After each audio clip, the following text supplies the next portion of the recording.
And so, for example, if you're extremely autistic, the psychological phrase for descriptive purposes is lacking theory of mind. And so extremely autistic people have a hard time understanding what's going on in someone else's mind at all. They tend to be almost entirely thing-oriented. And there's a much higher preponderance of autistic symptoms among engineers. And then if engineers in Silicon Valley, for example, male engineers and female engineers often, by statistical comparison, often marry, and their children are disproportionately likely to be autistic. And so the fact that you are tilted towards the autistic end of the spectrum, first of all, that might just be an indication of neurological wiring that tilts you towards interest in things, just so you know that. So that's not necessarily autistic in and of itself. It's just part of the normal variation in what would you call it? Well, in attentional orientation. But the fact that you were on the spectrum, let's say, and more interested in things is going to make it more difficult for you to communicate with girls, because girls are reliably more interested in people.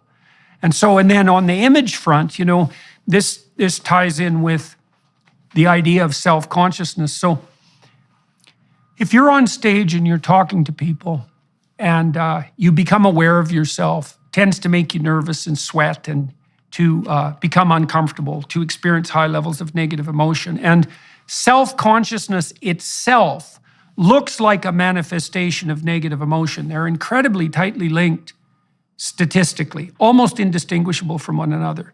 And so what you see happening very often in girls, because girls are self-conscious in relationship to their body, because that's one of the primary ways they're assessed, let's say, for attractiveness and for social status, is that self-consciousness tends to take the form of intense preoccupation with body and with image.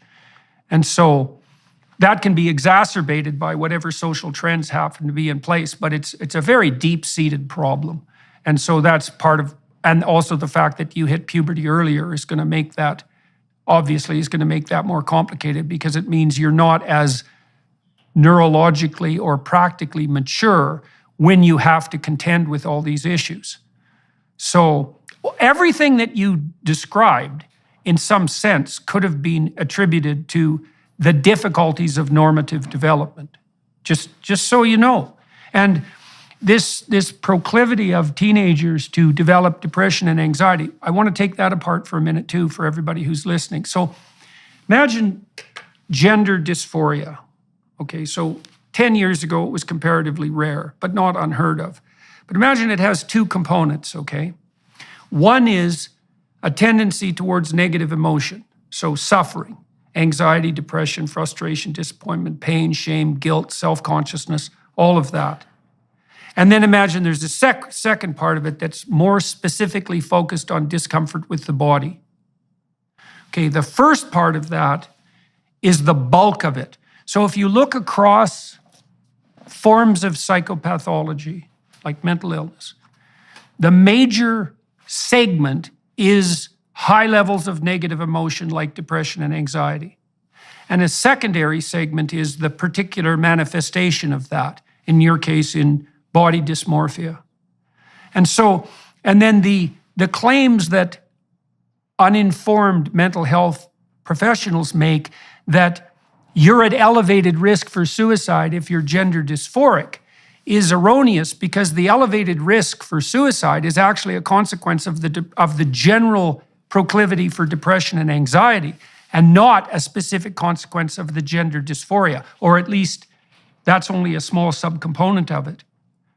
And so that's another thing to know, is that the main clump of psychopathological manifestation, mental illness, is centered on heightened levels of negative emotion. And of course, that spikes for adolescent girls. Now, you may have been told this, but perhaps you weren't. So there are good long-term studies of children with gender dysphoria.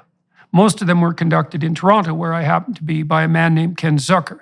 And Zucker ran a clinic for gender dysphoric kids way before this became part of the culture war, let's say. And he was a very straight and honest scientist, a very good researcher, not a political person. And what he showed was what his clinic showed, many peer-reviewed studies, was that gender dysphoria of the type that you described is relatively rare. But if you leave kids alone till they're 19 or 18, 80 to 90% of them settle into their biological identity.